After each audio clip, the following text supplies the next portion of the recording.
This is Everyday Tension.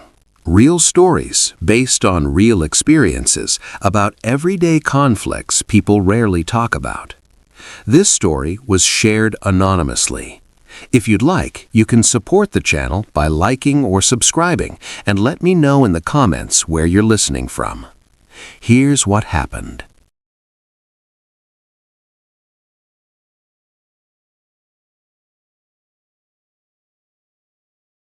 I'm writing this down because I need to get it out of my head. It's been weeks now, and I still go over it every day, wondering if I was wrong. My name is Brianna. I'm 59. I live alone in a house that's too big for me, about 10 minutes from the beach. It's a nice place. I worked for it. Sometimes the quiet here is the best thing in the world. Other times, it's the worst. My son moved out 2 years ago. He's 26. He lives with his girlfriend in an apartment, not even 10 minutes from here. I have to keep reminding myself of that distance. 10 minutes. It might as well be 10 hours. I call. I text. I get back one-word answers, if I get an answer at all. Yes. No. Busy. I still pay his student loans every month. I still send him money through Zelle sometimes, when I think he might need it. I tell myself, it's just to help him get on his feet. The truth is, it's the only thread I feel like I'm holding. If I stop sending the money, maybe he'll stop answering completely. I know how that sounds. I know it. So when my brother Mark called and said he wanted to bring his family out for a visit, I was happy. Relieved even. The house feels different with people in it. It sounds different. Mark is my younger brother. He's 52. He's got a wife, Carla, and 2 kids. Jason is 14, and Olivia is 12. They live inland, about a 4-hour drive away. They don't come out to the coast much. I told him, of course, come, stay as long as you want. I have the room. I went shopping. I filled the pantry and the fridge. I cleaned the guest rooms. I put fresh towels in the bathroom. I was looking forward to the noise. They showed up on a Tuesday afternoon. I heard the car pull into the driveway. I went out to meet them. There were hugs. The kids gave me those quick, one-arm hugs that teenagers do. Carla said the drive was terrible. Mark said the house looked great. They brought in their suitcases. 4 of them. Big ones. They filled the hallway. The first couple of hours were fine. We sat in the living room. I asked about their jobs, the kids' school. The answers were short. Jason and Olivia had their phones out. They were scrolling, tapping, watching videos with the sound low. I asked if they wanted something to drink. Mark said water would be great. Carla said she'd take a diet soda if I had it. I got up and got the drinks. When I came back, they were talking about where to go for dinner. I said, I was thinking I'd cook tonight. I got some steaks. Mark said, oh, that sounds good. Thanks, Bree. That was fine. It was normal. I started cooking around 6. I was in the kitchen. The potatoes were in the oven. The salad was made. I was seasoning the steaks. No one came in to ask if I needed help. I could hear the TV from the living room. I could hear the kids laughing at something on their phones. It was okay. They were guests. They were settling in. I called out that dinner was ready at about 7:10. I set everything on the dining table. I called again. Come and get it, I said. I heard a vague okay from the living room. I sat down. I waited. 5 minutes passed. The steam stopped rising from the potatoes. I got up and went to the living room doorway. They were all there. Mark and Carla were on the couch, both looking at their phones. Jason was in the armchair, his thumbs moving fast on his screen. Olivia was on the floor, leaning against the couch, watching a video. Food's on the table, I said. Mark didn't look up. Be right there. Carla said, yeah, just a sec. I went back and sat down. I looked at the food. I felt stupid sitting there by myself. I waited another 10 minutes. That's 15 minutes total. I could feel something hard forming in my chest. It wasn't anger, exactly. It was heavier than that. It was like a weight. I got up again. I went to the doorway. They were in the exact same positions. It's getting cold, I said. Jason, pause that and let's go, Mark said, but he didn't move. Jason didn't pause anything. I didn't say anything else. I walked back into the kitchen. I looked at the table. The food looked pathetic now. The grease was congealing on the steaks. I started clearing it. I wrapped each steak in foil. I put the potatoes in a container. The salad went into the fridge. I put all the dirty dishes in the dishwasher. I wiped down the table and the counters. I took the trash out. The whole time, I was listening. No one came. No footsteps. No voices asking where the food went. When I was done, the kitchen was spotless. It was quiet. I went upstairs to my room. I closed the door. I could still hear the faint sound of the TV from downstairs. I got ready for bed. I read for a while. I turned out the light. I lay there in the dark for a long time before I fell asleep. The next morning, I got up at my usual time, which is 6. I have my routine. I make coffee. I sit on the back porch with the first cup and just listen to the birds. I did that. The house was silent. They were all still asleep. Around 8:30, I heard movement upstairs. Footsteps, doors closing, the shower running. I was in the kitchen, making a second pot of coffee.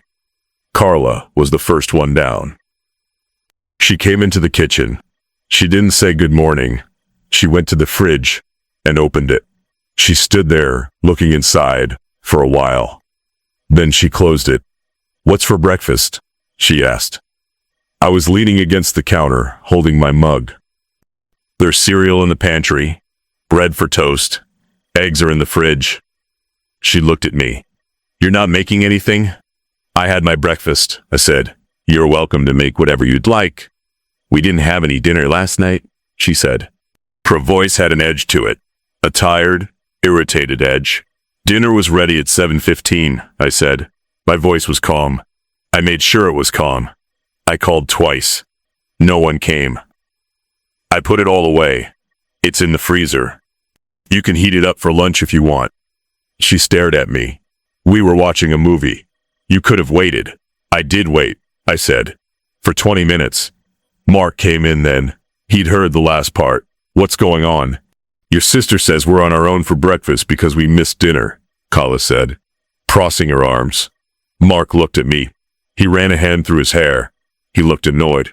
"Bri, come on. We're on vacation. We're guests." "You're supposed to take care of your guests." We were just relaxing. That word, "supposed to," landed right on the hard thing in my chest. "I'm not a servant, Mark," I said. "This is my house. I was happy to cook for you. But you can't ignore me when I tell you it's ready and then complain you're hungry the next day. You're adults. The kitchen is right here. It's just basic hospitality," he said. His face was getting red. Mom would never have pulled something like this. That stung. I knew it would. Well, I'm not Mom, and this isn't her house. It's mine. The kids had wandered in by then. They were watching us. Olivia looked nervous. Jason just looked bored. "So what, we have to make our own food now?" Mark asked. "Yes," I said. "Or you can go out. There's a diner down the road." There was a long silence. Carla scoffed and walked out of the kitchen. Mark kept looking at me. I could see him trying to decide what to do, get angry or smooth it over. But the thing was, I was tired. I was tired from the night before. I was tired from the quiet in this house every other day of the year. I was tired of feeling like a convenience. "You know what?" I said. The words came out before I really thought about them.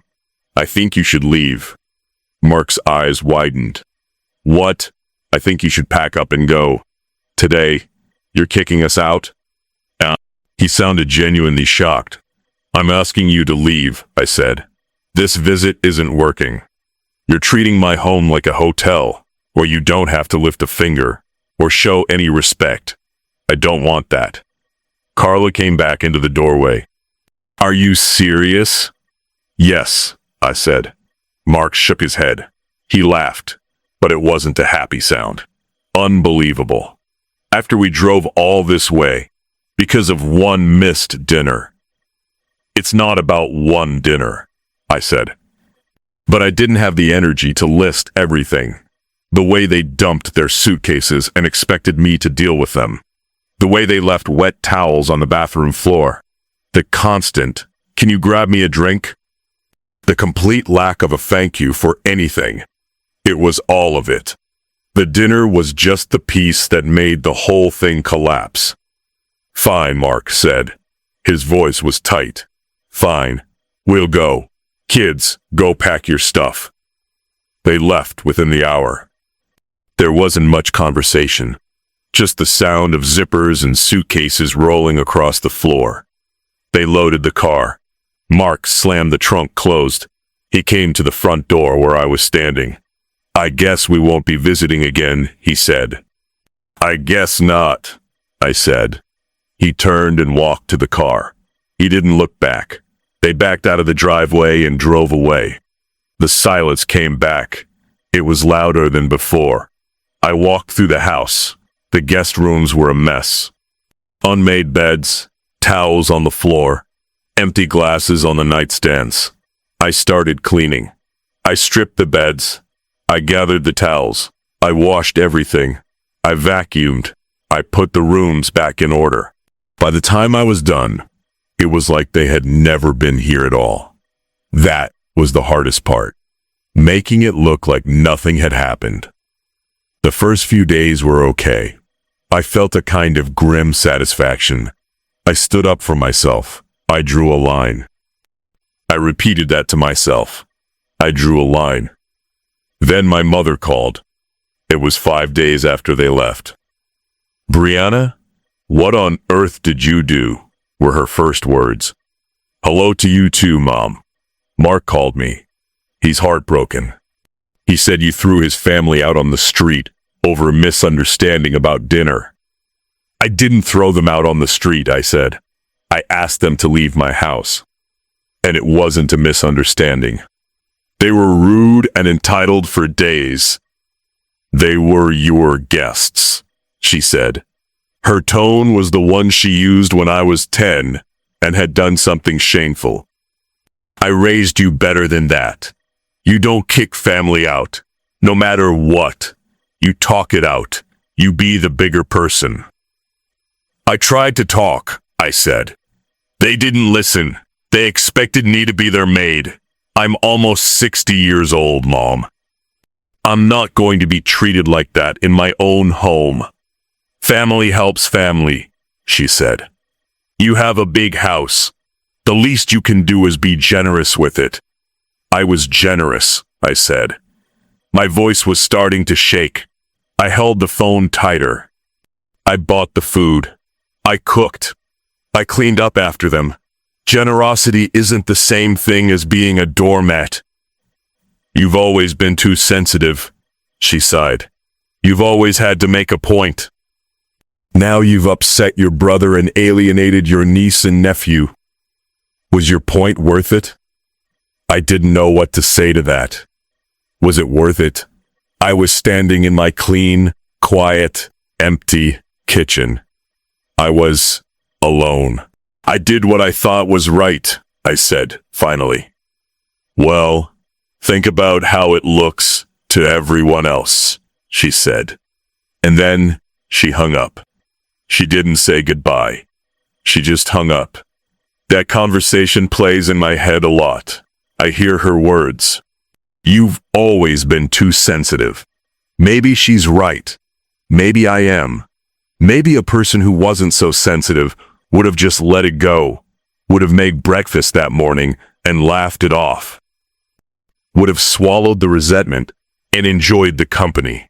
But I couldn't. In that moment, with Carla demanding breakfast like I was a short-order cook, with Mark telling me what I was supposed to do, I just couldn't. It's been over a month now. Mark hasn't called. Carla hasn't called. The kids certainly haven't. My mother calls once a week, but the conversation is short. She asks how I am. I say fine.